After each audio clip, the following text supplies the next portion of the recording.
Masayang araw, mga ka-PL. Marami pong nagme-message sa akin kung totoo daw po ba itong kumakalat ngayon sa social media na di umano itong isang Facebook account o Facebook page na nagngangalang Hanilet Duterte, mga kababayan. Ayan tila nanghihingi po daw ng tulong. Hanilet Duterte ang ipinangalan sa kanyang page, mga kababayan.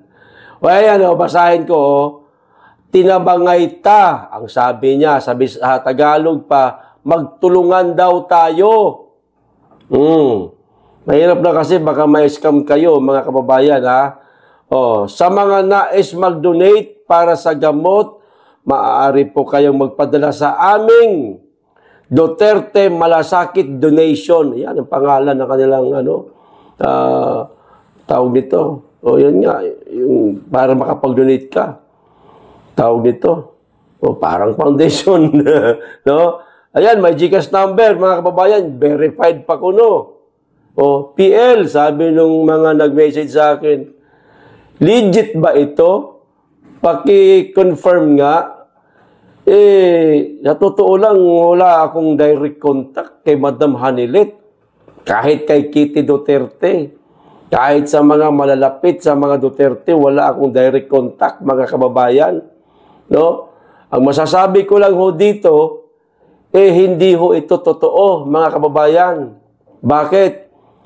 Siyempre, sinilip ko yung kanyang account. May notes siya doon na ang sabi niya, maraming salamat, tinag niya yung tao. Hindi ko na lamang po babanggitin kung ano ang pangalan. Basta, nagsisimula yung kanyang apelido sa letter M. Hindi naman Marcos. Maraming salamat, binanggit niya yung pangalan, sa 300K daw na itinulong noong lalaki kasi, yung lalaki dito sa post na ito na nagngangalang Hanilet Duterte. Nagbigay na nakatanggap daw siya ng 300K. Ngayon, yung pangalan po, mga kababayan, na inilagay doon nitong nagngangalang Hanilet Duterte, yung tinag niya, sinilip ko. Curious ako kasi 300K po yan, mga kababayan Sa panahon na to, ganun kalaki ang idodonate mo, no? Aba, mayaman ka kung ganyan kalaki, kung kaya mong mag-donate ng ganyang kalaking halaga. Mapera ka talaga, hindi ka basta-basta. Ibig sabihin, yung sobra-sobra na yung pera mo. Pero yung mga kagaya natin, halimbawa, kung totoo man na si Ma'am Hanilet ito, siguro pinakamalaking may do-donate natin dito, 1,000 lang siguro, mga kababayan Di ba? Sa mahal ng mga bilihin dahil kay Bangag, di ba? 300K, nagulat ako. Mayaman siguro to. Sinilip ko ngayon, mga kababayan, yung tinag nitong nagngangalang Hanilet Duterte na lalaki, parang walang kaing almusal po Lampah ang datingan. Hindi ko nakitaan sa kanyang social media account na magarbo ang buhay. Pipitong picture lang yata meron siya. Maging yung pangalan na itinag nitong nagngangalang Hanilet Duterte, masasabi ko, trolls nga yun, mga kababayan Alam niyo yung gawa-gawa lang na account? May tawag dyan, dummy account? Dummy account lang. Tapos, teka, ang hirap paniwalaan ito. No? Ito, masasabi ko dito sa post na ito ni Hanilet Duterte o nagngangalang Hanilet Duterte. No? Hindi siya to, mga kababayan. Hindi po ito si Madam Hanilet. Mahirap kasi baka mamaya mapaniwala kayo. Lahat tayo baka nga meron na eh. Hindi natin alam, baka meron na nagbigay ng Gcash sa tao na yan eh. Huwag ho kayong magpapalinlang mga kababayan. Mahirap po paniwalaan ang mga ganito. Uso-uso po ngayon ang mga scammer, ginagamit ang mga pangalang Duterte. Hindi po ito gawain ni Madam Hanilet. Isa pa, maaaring sabihin ng ating Pangulong Duterte o Tatay Digong na kailanman huwag kayong humingi ng tulong sa mga kababayan natin kasi hirap din sila sa buhay. At alam ko na hindi talaga gagawin yan ng pamilya Duterte. Yung manlimos sa social media, ganyan na lang ba talaga ka pobre o kahirap ang dating Pangulong Duterte? Kahit papaano, mayroon namang pensyon niya. Malaki naman ang pensyon niya. Oh. At bakit nangangailangan siya ng gamot? No? Bakit kinakailangan pang mag-donate para sa kanyang gamot? Nariyan unang-una si Senator Bongo na matagal nang nagbibigay sa kanya ng mga gamot. Pangalawa, oo, nasa detention center siya ng ICC, pero meron pong supply na yata na gamot sa kanya. Kasi may mga nurse, may mga doktor din doon. Maaaring hindi kompleto, siguro, pero hindi ito pababayaan ng mga anak. Hindi pababayaan si Tatay Digong ng mga anak niya. Si Inday Sara may trabaho. Si Pulong, si Baste, meron. Ewan ko lang si Kitty, hindi natin alam kung anong hanap buhay niya ngayon kasi hindi naman yan politiko. Hindi naman tayo nakasubaybay dyan. Yung tatlong anak niya na yan na puro politiko, meron pang mga apo. Sa palagay nitong page na ito, na napakatanga naman ito, hindi maibibigay ang pangangailangan ng dating Pangulong Duterte na gamot lang. Napakaraming apo ni Tatay Digong politiko. May mga sweldo mga yan. Gaano ba kamahal yung gamot na yan para manghingi? Kunwari, manlimos, kunwari, itong si Madam Hanilet. May may kinikita din naman yata si Madam Hanilet. Sabi natin, may pension na lang siya, ganun, hindi naman kalakihan. Hindi tayo sigurado, siyempre sa edad niya yan, malamang retirada na yan. May pension din yan. Doon pa lang sa pension ni tatay, kaya niyang makabili ng gamot eh. Tapos, sa post na ito, mga kababayan, papaniwalain tayo na kuno si Madam Hanilet. At ito, sa akin lang to Sa akin lang to. Si Madam Hanilet, hindi yan gumagamit ng apelyidong Duterte sa kanyang social media. Yun lang ang napansin ko, Hindi ko alam, baka mali din ako. Pero yun lang ang napansin ko sa social media. Hindi nga natin alam kung baka nga walang social media talaga yan eh. Gawa-gawa lang ito eh. No? Kahit sa mga interview niya, sa SMNI, no? Avancenia ang ginagamit, hindi Duterte. Tapos itong page na nanlilimos, mga kababayan, Duterte po ang ginamit. Nakikita nyo naman siguro. Wag ho kayong magpapalinlang, mga kababayan. Ginagamit na pong masyado ang pangalan ng mga Duterte para makagain sila o para magkaroon sila ng tulad nito, panggagago ito, pang-i-scam ito, pera.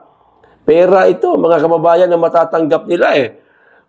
Sana walang nagpadala rito, sana walang nauto itong page na ito. Ngayon, kung totoo man si Ma'am Hanilet ito, pasensya na, pero malabo talaga eh. Hindi ito gawain ng mga Duterte at higit sa lahat ni Ma'am Hanilet. Hindi ko naman sa ipinagtatanggol ko si Ma'am Hanilet, pero yan lang ang kutob ko ba? Manghihingi Si Bongo pa lang, tumutulong na sa mga gamot ni Tatay Digong. May 3 anak, may mga apo pa. Kalokohan to, mga kababayan. Wag ho kayo magpapabudol. Ha? Kung gusto nyo, silipin nyo po mismo yung account na yan. Hanilet Duterte. Silipin nyo ho yan. Tignan nyo po yung mga post niya na meron na daw nagbigay sa kanya 300K. May nakatag pang pangalan doon. Ayoko lang ipakita kasi bawal eh. Alam niyo naman. Mahirap na, baka balikan ho tayo. Pinindot ko, mga kababayan, yung tinag nitong nagngangalang Hanilet Duterte. Puta na, parang wala pang almusal. Mahirap paniwalaan. Nakakahiya ito. Kaya ito na lang inaisipan kong gawa ng video ba, no? Para awareness po sa ating lahat na hindi ito si Madam Hanilet, kundi gawa-gawa lang ito. Di natin alam kung pera ang sadya nito sa mga kababayan natin o baka sinisiraan lang nito si Madam Hanilet. No, gusto nito masira si Madam Hanilet. O mag-iingat ho kayo, mga kababayan, ha? Mahirap na, baka maisahan ho kayo. Okay. Idagdag ko na rin po itong isa pang balita, mga kababayan.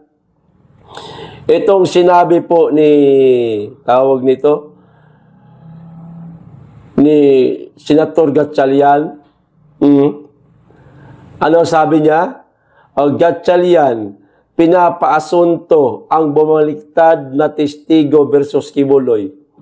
Yung bumaliktad po na testigo, yung bago lang. Itong si alias Rene, pinapaasunto daw ni ni Senator Gatchalian, mga kababayan.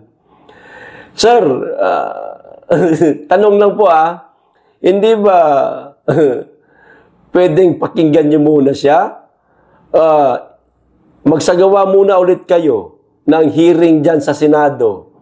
Pakinggan muna natin yung mga panibago niyang testimonya ngayon lang. Huwag naman po agad-agad pinapaasunto ninyo.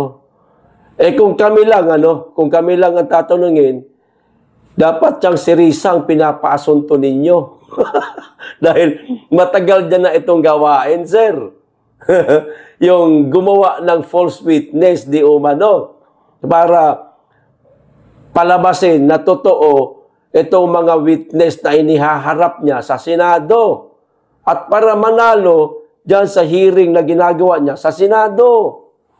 Dapat nga si Risa Pero sige, para maging patas tayo, ba't di natin pagtagpuin itong si Risa Hontiveros, itong si alias Rene, at yung iba pang mga naging false witness rin ng, ito, may bagong video kasi lumabas si Pagtanggol Valiente, yung sa, yung sa about Parmali naman, meron na naman siya bagong video. Napag-usapan ko na nga dito sa channel ko. Ba't di natin ipahanap yung mga tao na yon? Sila mismo ang magtestimonya diyan sa Senado, kaharap si Risa Hontiveros, kaharap ka, hayaan natin sila magsalita. Doon lang sa katotohanan. Ngayon, tsaka po kayo mamili, Senator Gatchalian, kung sino po ang ipapaasunto ninyo. Agad-agad ho kayong naghuhusga, nagpaparusa sa isang taong pobre lang. Dahil ba mahirap lang? Dahil ba testigo lang? Dahil ba hindi senador? Agad-agad yung sasabihan na ipapaasunto ninyo. Kung meron hong karapat, dapat na ipaasunto dito, walang iba. Kundi si Risa na di umano'y gumagawa ng mga false witness. Kayo naman, sir, maging patas ho kayo. Senador ho ba talaga kayo para sa tao? O senador para sa isang politiko? Kaya kayo tumakbo sa pagkasenador, Sir Gatchalian, no? Para gumawa ng batas na papakinabangan po ng mamamayang Pilipino. Hindi po para lumuhod ka, magpasakal ka, magpabulong ka sa isang politiko na ang hangarin ay pansarili lang. Kung senador ka, hinalal ka, sir, hinalal ka. Ha? Elected ka, marami bumoto sa'yo. Paglingkuran mo yung mga tao na yan. Hindi yung agad-agad mong sasabihin na ipapaasunto mo yung bumaliktad na testigo versus Kibuloy. Pakinggan muna natin siya. Ha? Ganyan ba katatanga ang mga senador namin ngayon? Ha?